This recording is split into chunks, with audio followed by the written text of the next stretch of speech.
चलो देखो बच्चों, इसमें एक दो बच्चों ने क्या पूछा था, ये क्वेश्चन नंबर 1 तो क्वेश्चन नंबर 6A का किसी एक बच्चे ने मुझसे पूछा, वो देख लो, ठीक है, आसान है।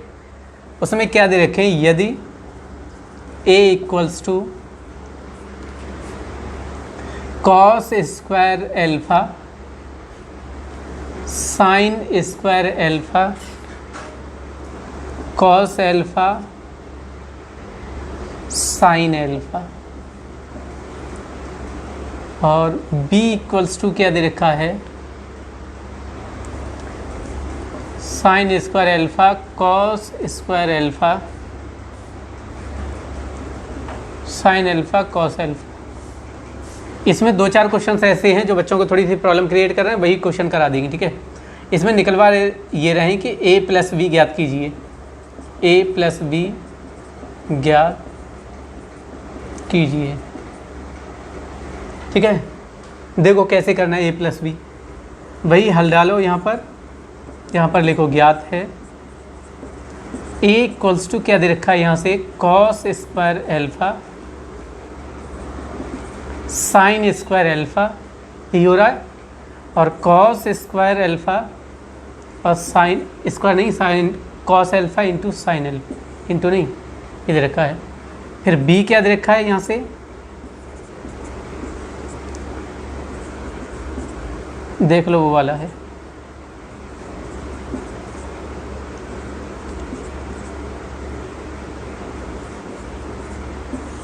अब ये प्लस करा रहे हैं तो हम क्या करेंगे यहाँ से, A plus B equals to,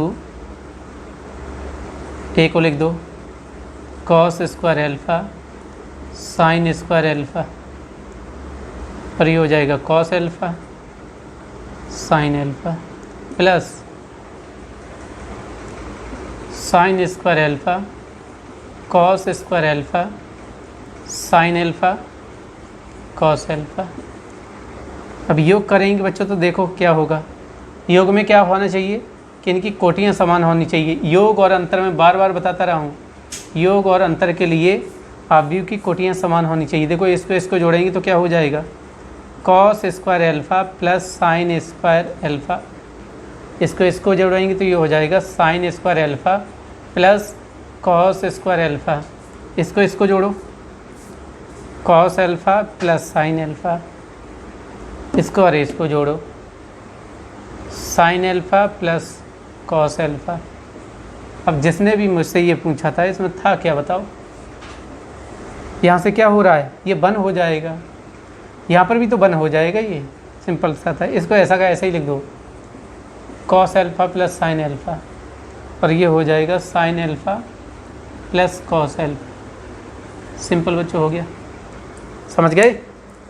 इसको मिटाते हैं। और एक क्वेश्चन और है बच्चों जिसमें एक ये लड़की ने प्रियंका ने पूछा था, तो वो वाला क्वेश्चन है वो मैं बताता हूँ। एक और पूछा था, एक किसी बच्चे ने पूछा था, तो उसमें 2 क्वेश्चन हैं, इसको अभी बताते हैं। एक मल्टीप्लिकेशन का, एक ये सिंपल है।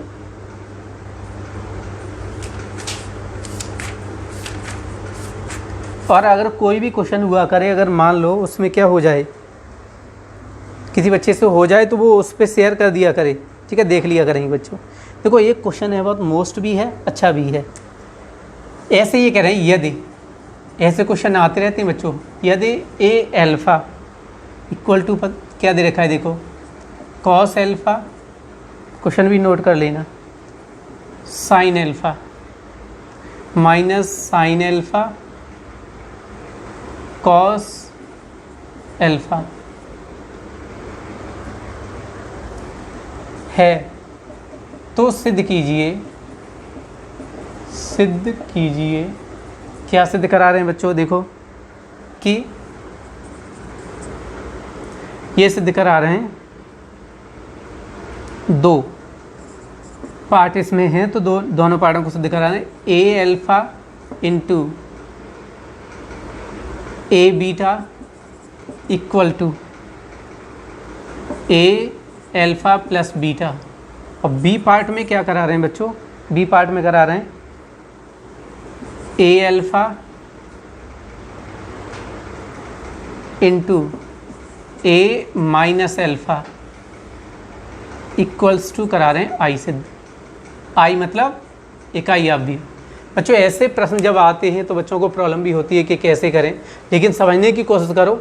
इस पे पहले इसको क्वेश्चन को देखो सही से, फिर उसके बाद हम बताते हैं कि कैसे करना है इसको। जल्दी से नोट कर लो, ये क्वेश्चन पहले नोट कर लो।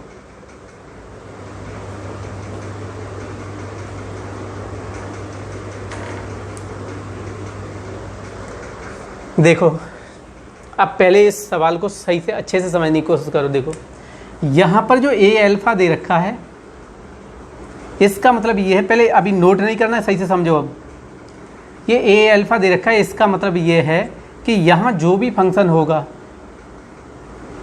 जैसे यहाँ पर दे रखा है कॉस अल्फ़ा और ये दे रखा है साइन अल्फ़ा, पहले समझने की कोशिश करो, माइनस साइन अल्फ़ा और कॉस अल्फ़ा, ये तो दे रखा है। अगर मैं यहाँ पर समझने की कोशिश करो, एक्स लिख दूँ यहाँ पर, तो ये हर जगह अल्फ़ा की जगह क्या हो जाएगा, एक्स।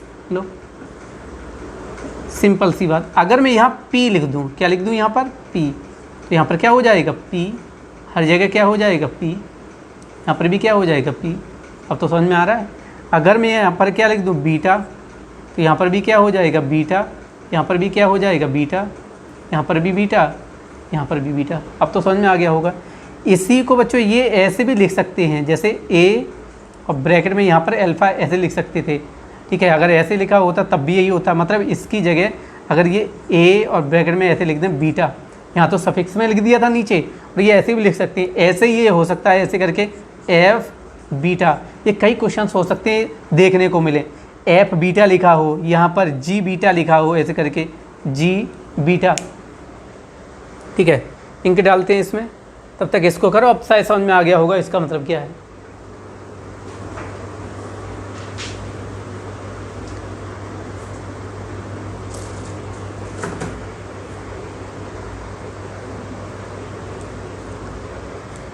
देखो बच्चों,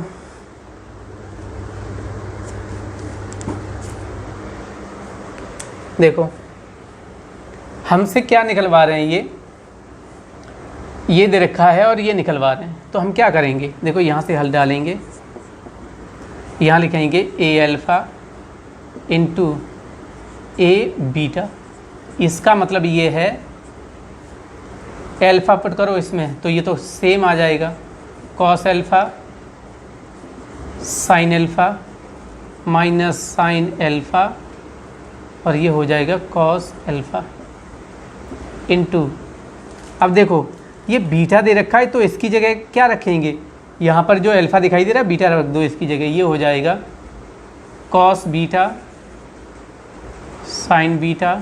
अब समझ चुके होगे जो मैंने समझाया था वो, साइन बीटा, और ये हो जाएगा कॉस बीटा, ठीक है बच्चों। अब क्या करेंगे इसके लिए, देखो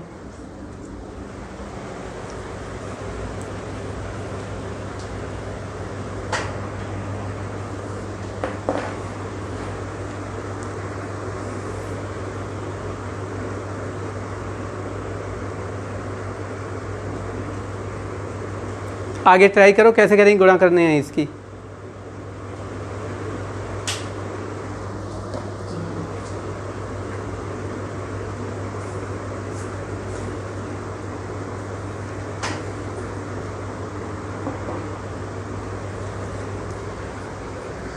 गुणा करना हमने सबको बता दिया है। पहली पंक्ति और ये वाला स्तंभ, तो कैसे करेंगे, कॉस अल्फ़ा इसकी इससे कॉस बीटा, बीच में प्लस का चिन्ह।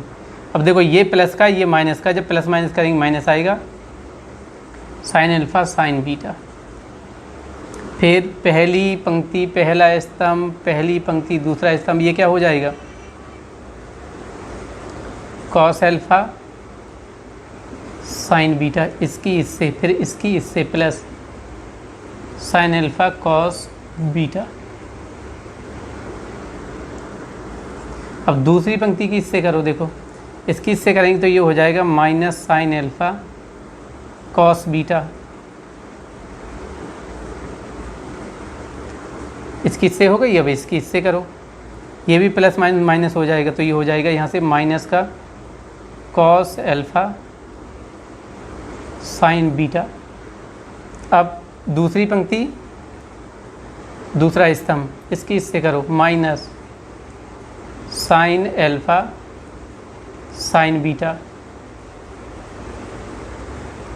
Plus cos alpha cos beta. ये रहा बच्चों।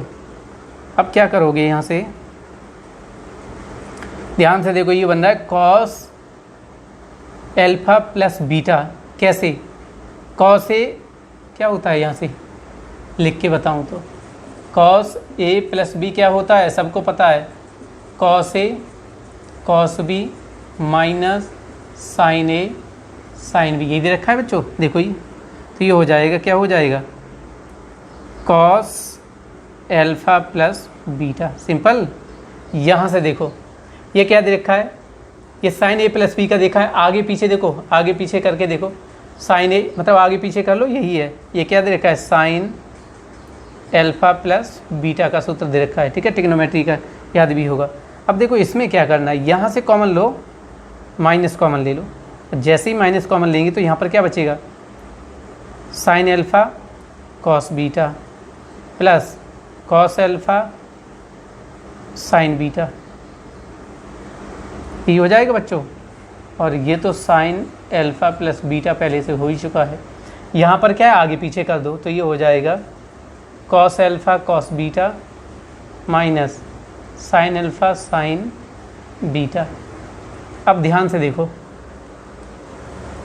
ऊपर का मिटाई दे रहे हैं, बाकी तो पता है ही, ये वाला लिखा हुआ है, चाहे इधर देख लो, कोई बात नहीं। यहाँ से जैसे ही करेंगे तो ये निकल के आएगा, देखो क्या निकल के आएगा, ये बना कॉस एल्फा प्लस बीटा, और वो क्या बना, साइन एल्फा प्लस बीटा। देखो ये क्या बन जाएगा बच्चों, देखो minus sine alpha plus beta. देखो माइनस तो बाहर हो गया, और ये पूरा ब्रैकेट मिला के क्या बनाएगा, ये पूरा ब्रैकेट बना के ये बना लेगा यहाँ से sign A cos B plus cos A sine B. Sign A plus B का सूत्र होता है, सबको पता है। यहाँ से देखो कॉस एल्फा प्लस बीटा। अब ध्यान से देखना बच्चों, ये क्या दिखाई दे रहा है, देखो एल्फा की जगह कौन आ रहा है, एल्फा प्लस बीटा। अब भर के देखना हर जगह, तो यही तो हो जाएगा। तो इसका मतलब ये हो गया यहाँ पर ए एल्फा प्लस बीटा, ये तो था। और लेके क्या आ रहे थे, ये लेके आ रहा था एल्फा इंटू ए बीटा, यही सिद्ध करना था। आया समझ में बच्चों? फिर एक बार देखो, अगर नहीं आया हो तो, अगर ऐसा कहीं पर भी दे रखा हो, ए एल्फा इक्वल टू क्या दे रखा है, यहाँ पर दे रखा है कॉस एल्फा, और ये देखा है sign alpha minus sine alpha, और ये देखा है कॉस एल्फा। तो अगर मैं एल्फा की जगह कुछ भी पुट कर दूँ यहाँ पर, जैसे अगर मान लो सपोज करो मुझसे अगर कोई कहता है कि ये ए अल्फ़ा है, इसकी जगह क्या करो, ए एक्स प्लस वाई करो, तो हर जगह क्या हो जाएगा, हर जगह हो जाएगा यहाँ से cos x plus y sine x plus y, ऐसे इन दोनों जगह हो जाएगा। अब तो समझ में आई गया होगा। ठीक है, बस कुछ भी नहीं कराए थे, आपस में गुणा करा रही थी बच्चों, हो गया। तो ये वाला तो सिद्ध हो गया। अब बचा ये करते हैं अभी, देखो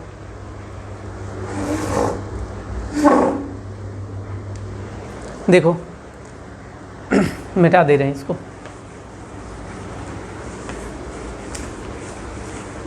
अब वीडियो को बच्चों पूरा देखा करो, एक तरफ से बिल्कुल भी कट करके मत देखो। ये देखते रहते हो इस पे यूट्यूब वगैरह पे, फिर कट के देखते हो इसमें, इसलिए मैं तो धीमे पढ़ाता हूँ ताकि सब समझ में आ जाए। फिर ऊपर से भी ये रहता है कि सर गुणा समझ में नहीं आया।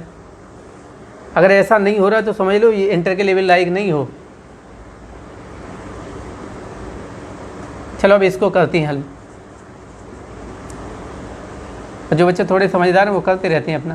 देखो इसको कर रहे हैं अब, और a माइनस एल्फा, इसका मतलब क्या है, a की जगह तो यही भरो cos alpha sine alpha minus sine alpha cos alpha into, अब एल्फा की जगह क्या भर देंगे, minus cos minus alpha sine minus alpha minus sine minus alpha और कॉस माइनस एल्फा। अब देखो यहाँ पर कहीं ना कहीं ट्रिग्नोमेट्री जो फर्स्ट ईयर की है वो थोड़ी सी काम आएगी, ठीक है। जब इसको करेंगे इसकी इससे पहले तो इसको सही करो, cos alpha sign alpha minus sign alpha और ये हो जाएगा कॉस एल्फ़ा, ये हो जाएगा बच्चों। अब क्या करेंगे, देखो कॉस पे माइनस का कोई भी प्रभाव नहीं पड़ता, तो ये हो जाएगा कॉस एल्फ़ा। साइन पे क्या हो जाएगा, साइन पे बाहर हो जाता है ये माइनस, ये वाला माइनस बाहर होगा, ये साइन प्लस का हो जाएगा, इस पे कोई प्रभाव पड़ेगा नहीं। चलो अब करो, गुणा करो इसकी इससे, इसकी इससे, ये हो जाएगा कॉस स्क्वायर एल्फ़ा, इसकी इससे करेंगे प्लस साइन स्क्वायर एल्फ़ा, इसकी इससे करेंगे, देखो यहाँ से क्या होगा, कॉस माइनस का कॉस एल्फ़ा साइन एल्फ़ा, तो ये प्लस का ये माइनस का तो माइनस आ जाएगा, बीच में देखो plus sign alpha cos alpha.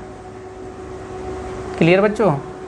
अब देखो दूसरी पंक्ति का, देखो इसका इससे कराओ, इसका इससे कराएंगे तो माइनस का साइन एल्फ़ा कॉस एल्फ़ा, इसकी इससे करेंगे प्लस का साइन एल्फ़ा कॉस एल्फ़ा, फिर इसकी इससे करेंगे तो देखो माइनस माइनस क्या हो जाएगा प्लस साइन स्क्वायर एल्फ़ा, इसकी इससे करेंगे प्लस कॉस स्क्वायर एल्फ़ा।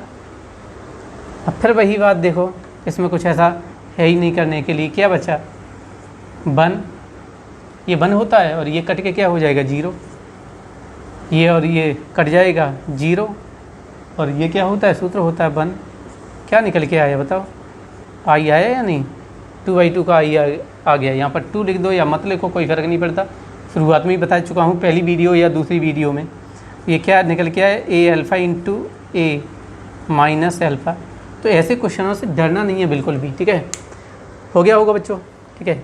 इसी पे आधारित मैं थोड़ा सा और बताऊंगा, एक दो क्वेश्चन और भी हैं बच्चों, ऐसे ही अपने आप करना, नहीं आए तो हमें ग्रुप में सेंड करके बताना कि सर ये हमसे नहीं हो रहा, और तो वो हम क्या कर देंगे बता देंगे, और जिस बच्चे से हो जाए करे वो खुद शेयर कर लिया। और अच्छे बच्चे हैं जितने भी पढ़ रहे हैं, ठीक है, उनमें सब अच्छे बच्चे हैं, सब मुझसे फर्स्ट ईयर में पढ़े हुए हैं, एक दो बच्चे को छोड़ दिया जाए वो भी सही है, बस लापरवाही ज़्यादा है उनमें, और कुछ भी नहीं है।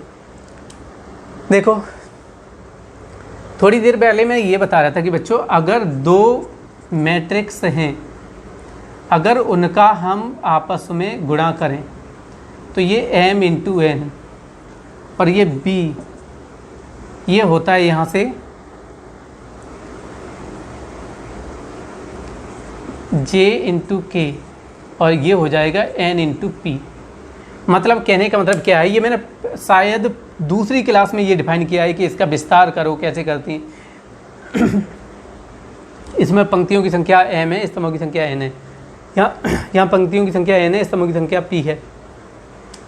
अगर कोई कहे कि ये बताओ अगर आपस में इसका गुणा किया जाए तो क्या गुणा संभव होगा, तो यही था, इसमें स्तंभ और इसमें पंक्तियाँ क्या होनी चाहिए, समान होनी चाहिए।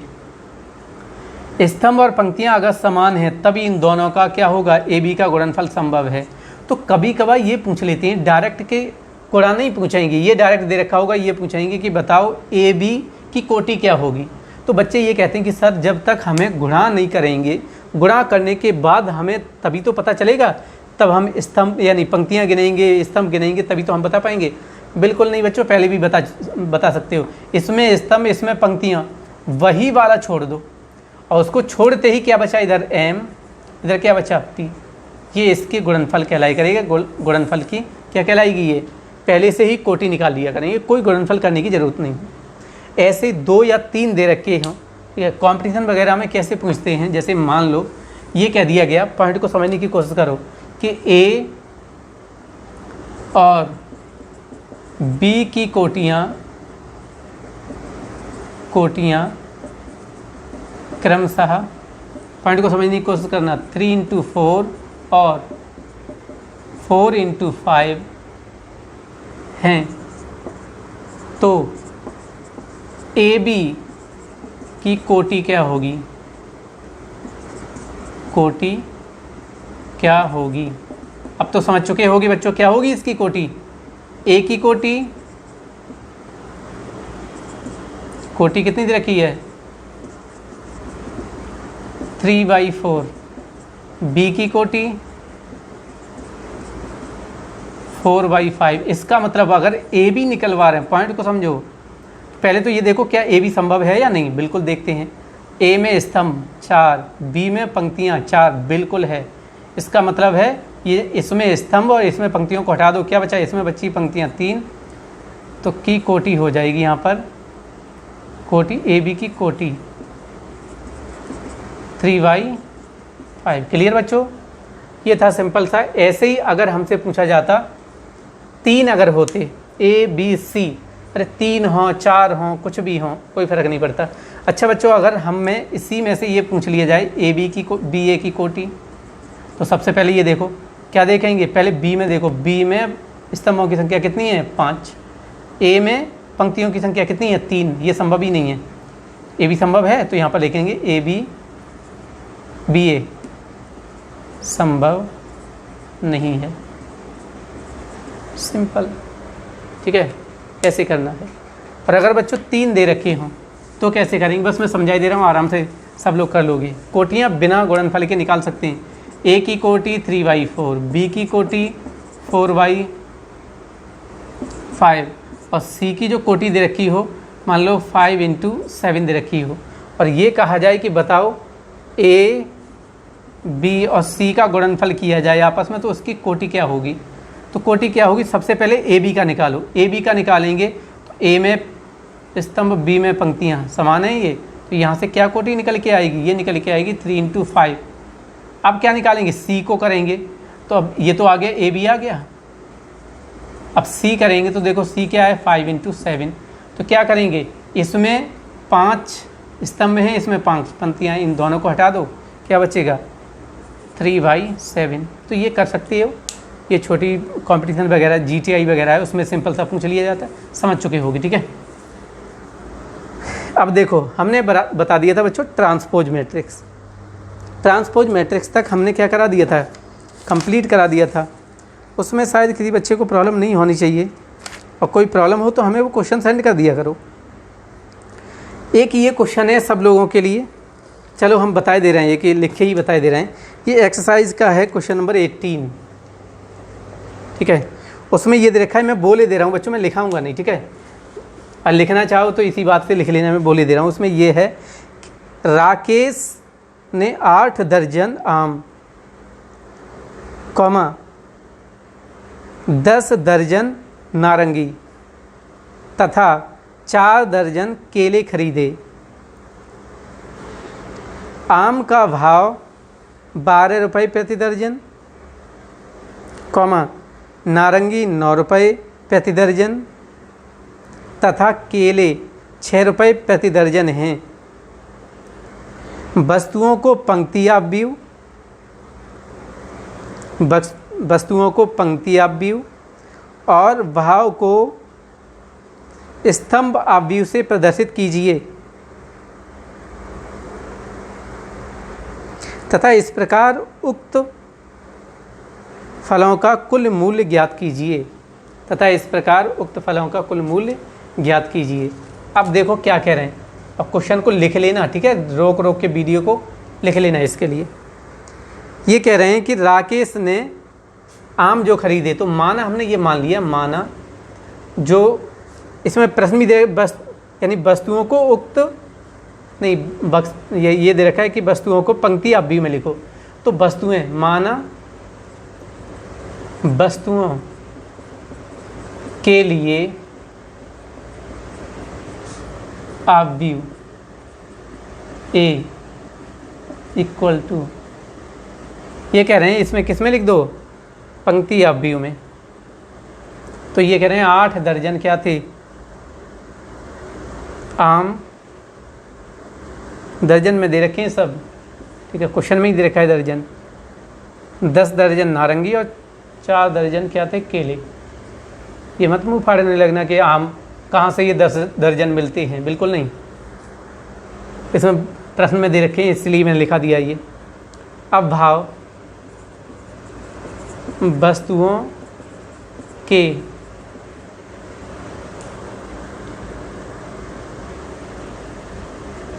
भाव के लिए आव्यूह, ये क्या कह रहे हैं, इसको बी मान लो बच्चों।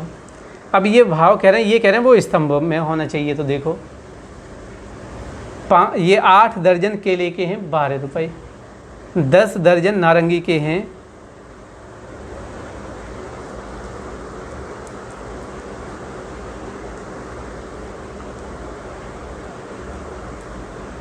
देखो एक और प्रश्न में देखना, पहले जो भाव दे रखे हैं ये कितने हैं, ये आम हैं, ये क्या है, चलो मैं लिखे दे रहा हूँ, ये नारंगी, और ये दे रखा है बच्चों केले। अब ये दर्जन में दे रखे हैं, ये सब किस में दे रखे हैं, ये दर्जन में। अब ये कह रहे हैं जो भाव दे रखा है वो कह रहे हैं आम का भाव 12 रुपये प्रति दर्जन। अब पहले ये बताओ, एक दर्जन आम का मूल्य कितना दे रखा है, 12 रुपये। एक दर्जन नारंगी का मूल्य कितना दे रखा है, 9 रुपये। और एक दर्जन केले का मूल्य कितना दे रखा है, 6 रुपये। ये दे रखा है बच्चों। अब वो ये कह रहे हैं कि ये बताओ, एक तो ये कि पंक्ति में लिखो इसके लिए, वस्तुओं के लिए हो इसको, फिर बाद में कह रहे हैं कि टोटल मूल्य भी बताओ कितना है, दोनों का आपस में गुणा करो, ए बी अपने आप निकल के आएगा। देखो कैसे, ए बी को लिखो 8 10 4, यहाँ पर लिखो इसका क्या है, ये 1/3, यहाँ जब करेंगे तो 12 9 6, ये क्या हो जाएगा 3/1, 1 2 3 और 1 हो गया। गुणा करना आपस में, एक ही पंक्ति है एक ही स्तंभ है, जब गुणा करेंगे बच्चों। अच्छा एक बात तो समझ में आ रही होगी कि देखो ये इसकी पंक्ति इसका स्तंभ, ये तो हट जाएगा, ये कितने बाई कितने का निकल के आएगा, जब 1/1 का समय और 1/1 का ही निकल के आएगा। देखो इसकी इससे गुणा करो, 12 8 96 प्लस 10 की इससे करो 90 प्लस इसकी इससे करो प्लस 36, सब जोड़ो आपस में, कितना हो जाएगा, जोड़ के देखो।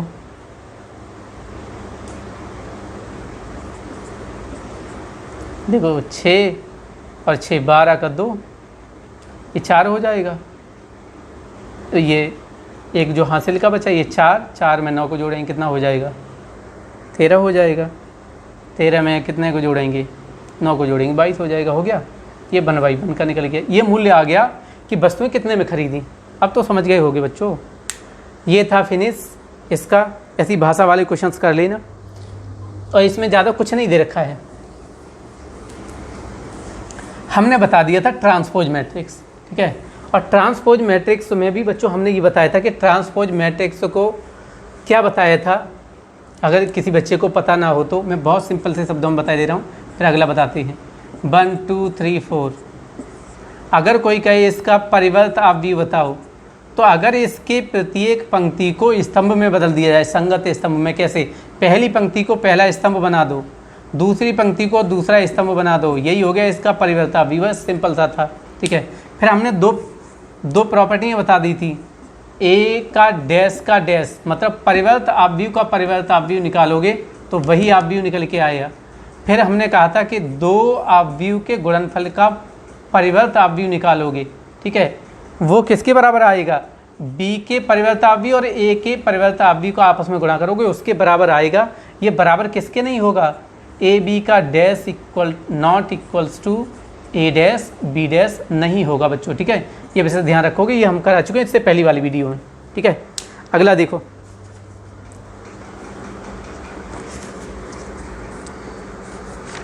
परिवर्त आव्यूह हुआ,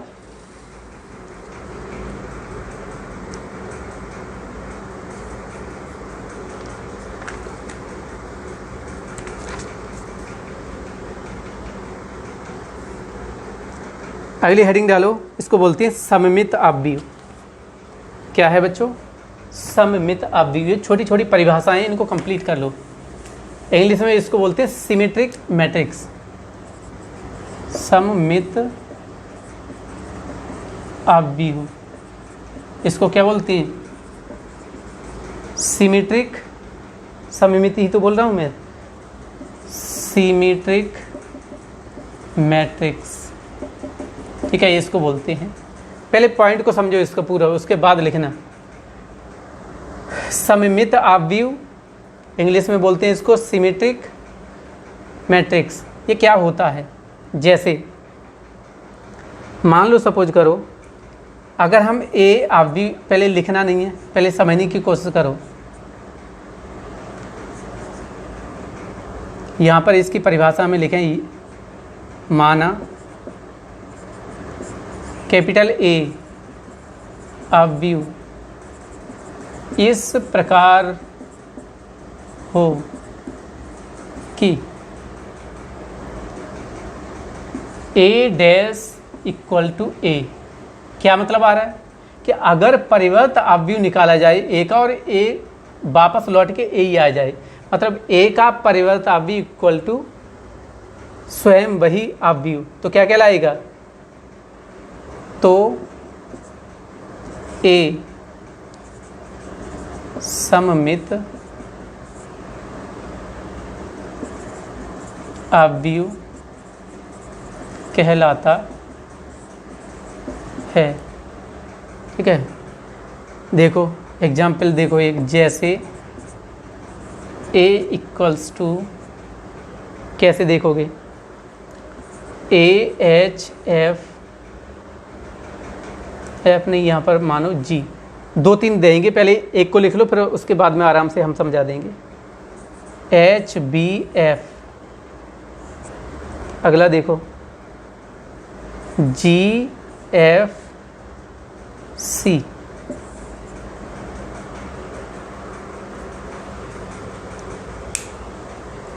देखो क्या करना है। अब हमें ये करना है, इसका ए डैश निकालना है। ए डैश निकालना बच्चों मतलब पहली पंक्ति को स्तंभ बना दो। तो देखो पहली को बना रहा हूँ मैं, ए एच जी, दूसरी पंक्ति को स्तंभ बना रहा हूँ एच बी एफ, तीसरी पंक्ति को स्तंभ बना रहा हूँ जी एफ सी। अब मुझे ये बताओ इसमें क्या अंतर है? ये ए डैश इक्वल टू ए आ रहा है या नहीं? देखो है ये सेम, ये क्या मतलब कहलाएगा? अतः ए एक सममित अवयव है। सिंपल बच्चों, आगे समझ में? ऐसे ही अगर मैं एक और लूँ, मान लो मैंने लिया B matrix equals to 3 4 7 4 minus का 6 9 9, ये 7 9 और 11, इसको करके देखो ये सममित अवयव है या नहीं, मतलब सिमेट्रिक मैट्रिक्स है या नहीं। इसके लिए क्या करेंगे, बी डैश इक्वल्स टू, बच्चों समझ गए होगे। यहाँ से पहली पंक्ति को स्तंभ बना दो 3 4 7, दूसरी पंक्ति को भी स्तंभ बना दो, दूसरा स्तंभ 4 - 6 9, तीसरी को भी स्तंभ बना दो 7 9 11। देख लो अगर कोई अंतर आया हो तो, यही है, कुछ भी अंतर नहीं। देखो जल्दी से देखो, आगे समझ में? ठीक, अब इसी को मैं ये समझाना चाह रहा हूँ कि बनता कैसे है ये, जल्दी से देखो। अब बनने का सिस्टम देखो, यही नहीं कि मतलब हम कैसे बनाएंगे, कैसे करेंगे, कैसे नहीं करेंगे। अगर किसी भी अवयव का प्रथम पंक्ति और प्रथम स्तंभ समान है, देख लो इसका प्रथम स्तंभ प्रथम पंक्ति, प्रथम पंक्ति प्रथम स्तंभ समान है दोनों का, ऐसी प्रथम पंक्ति प्रथम स्तंभ है या नहीं? तो एक तो सममित अवयव के लिए क्या होना चाहिए कि पहला पंक्ति और पहला स्तंभ समान होना चाहिए। देखो इतना हो गया, इतना समान। फिर क्या होना चाहिए? अब जो इतना बचा इसका छोटा पार्ट आगे के लिए बताएंगे, इसका छोटे पार्ट में यहाँ से स्टार्ट करेंगे तो ये और ये समान होने चाहिए। देखो जब हमने यहाँ से स्टार्ट किया तो ए से ये और ये समान थे, तो ये और ये समान थे। अब क्या करेंगे, इसको छोड़ने के बाद देखो बी बचा, ये और ये समान होने चाहिए, सी अलग होना चाहिए। देखो बनाते हैं एक और ऐसे ही। मान लो हमने यहाँ पर लिया 8 9 7, तो इसका मतलब है इधर भी हमें 8 के बाद क्या 9 7 दे रखा है, तो यहाँ पर भी क्या करेंगे 9 7 हो गया। अब यहाँ पर अपनी मर्जी से कोई भी लिखो, मान लो मैंने लिख दिया 0, यहाँ पर कुछ भी लिखो, मान लो यहाँ पर लिख दिया 1, तो 0 यहाँ पर तो अपनी मर्जी से कुछ भी लिख दो, लेकिन इसके बाद अगर 1 यहाँ लिखा तो 1 ही यहाँ लिखना पड़ेगा, समझ गए। और ये क्या हो जाएगा, ये वाले अवयव क्या हो जाएगा, अपनी मर्जी से इसको भी लिख दो 2। अब देखो इसकी कई पहचान हैं, एक नहीं है कई पहचान हैं। इसका मुख्य विकर्ण दिखाई दे रहा है बच्चों, मैं यही बोल रहा हूँ। अगर मान लो समझने की कोशिश करोगे तो बहुत सारी चीज़ें हैं। अगर इसके मुख्य विकर्ण को देखते ही, ठीक है, मुख्य विकर्ण को देखोगे, अगर वो वर्ग अवयव है तो, ठीक है, मुख्य विकर्ण को देखोगे तो क्या होगा, मुख्य विकर्ण से नीचे और मुख्य विकर्ण से ऊपर के अवयव क्या होंगे, मुख्य विकर्ण को छोड़ने के बाद देखो 9 7 9 7 1 1 हो गया, सिंपल। आगे समझ में। ऐसे 4x4 का बना सकते हो, 4x4 का कैसे बना के देखना, ठीक है। उसमें क्या करोगे, उसमें ये करोगे, जैसे अगर मान लो 4x4 का मैं बनवाता हूँ, सममित अवयव तो मैंने लिख दिया यहाँ पर A B C D हो गया। अब हम क्या लिखेंगे, इसके ये वाले B C D यही हो गया। अब मुख्य विकर्ण का यही तो आएगा, यहाँ पर कुछ और दो x लिखो यहाँ पर। अब x लिखने के बाद इधर जो भी अवयव होंगे, जैसे मान लो सपोज करो मैंने लिखा यहाँ पर E F, तो इधर भी क्या लिखना पड़ेगा E F। अब देखो मुख्य विकर्ण चल रहा है यही, यहाँ पर कुछ लिख दो बाई के बाद हमें यहाँ क्या लिखना पड़ेगा, मान लो हमने लिख दिया यहाँ पर G, अगर यहाँ G लिखा तो यहाँ पर भी G लिखना पड़ेगा। तो देखो मुख्य विकर्ण ये आएगा, यहाँ पर कुछ भी लिख दो Z।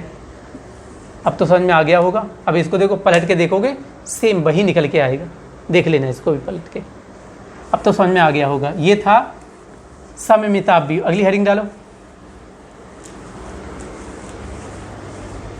विषम सममित अवयव। विषम सममित अवयव ये कहलाता है इंग्लिश में skew symmetric matrix. Skew symmetric matrix, जल्दी से नोट करो इसको।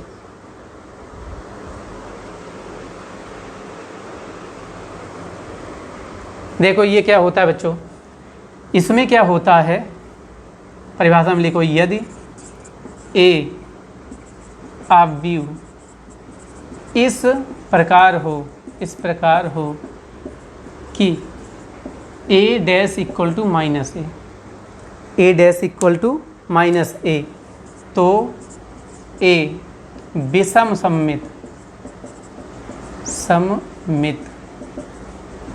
अवयव कहलाता है। बस हो गया। कैसे, देखो एक इसका एग्जाम्पल लिख लो, जैसे a इक्वल्स टू 0 3 -5 -3 0। इसको भी बनाना सिखा देंगे बच्चों अपने आप, जैसे उसको बताया। और ये देखा है 5 -1 0। ये मत सोच लेना सर इसमें 0 0 इसलिए ये, बिल्कुल नहीं, ठीक है, ऐसा बिल्कुल भी नहीं सोचोगे। अब क्या करना है, इसको निकालना है a डैश करके। a डैश करेंगे तो पहली पंक्ति को पहला स्तंभ बना दो, 0 3 -5 -3 0 1, तीसरी पंक्ति को तीसरा स्तंभ 5 -1 0। अब क्या करो बच्चों इससे, अच्छा एक और बताएं हम, देखो अगर मान लो कोई भी अवयव ये है, यहाँ पर दे रखा है 10 15 20 25, मैं कहूँ बच्चों ये बताओ इसमें किसका गुणा हो रहा है, जैसे ऐसे करके। तो मैंने ये बताया था कि अगर 2a होता था तो 2 की गुणा सब में होती थी, तो यहाँ पर भी तो ये दिखाई दे रहा है कि यहाँ पर 5 अगर बाहर ले लें तो यहाँ पर कितना बचेगा, 2, यहाँ 3, यहाँ 4, यहाँ 5। आपको समझ में आया। तो यहाँ पर भी क्या करो, यहाँ पर माइनस कॉमन ले लो, -1, और जैसे ही -1 कॉमन लोगे तो क्या आएगा, -1 का मतलब माइनस हो जाएगा। यहाँ पर लेंगे तो ये 0 बनेगा, यहाँ माइनस कॉमन ले ले प्लस का हो जाएगा, ये माइनस का हो जाएगा। इधर अलग लिखे दे रहे हैं, a डैश इक्वल टू क्या हो जाएगा, माइनस कॉमन लेंगे, वैसे ही ये 0 माइनस का प्लस हो जाएगा, ये माइनस हो जाएगा। जब माइनस कॉमन ले लिया है तो सब चिन्ह चेंज हो जाएंगे अंदर के, -3 0 1 हो जाएगा, ये क्या हो जाएगा प्लस, और ये माइनस, और ये 0। ध्यान से देखो इसमें हो गया सेम ये। तो इसका मतलब क्या आया, a डैश इक्वल टू ये देखो माइनस ये रहा और ये बन गया ए। क्या लिखेंगे, अतः ए एक विषम सममित अवयव है। ठीक है बच्चों, ये था यहाँ से। तो ये दोनों पार्ट थे, तो ये मैंने समझा दिया। कल बताएंगे बहुत मोस्ट, जिसको बोलते हैं प्रतिलोम अवयव। मतलब प्रतिलोम का मतलब इसको बोलते हैं इन्वर्स अवयव निकालना, बहुत मोस्ट है। ऐसे समझ लो एग्जाम में वो आता ही आता है 100%। उसका कल बताएंगे बच्चों। आज के लिए बस इतना ही। इस पूरी वीडियो को अच्छे से देखना बस। बाय बच्चों।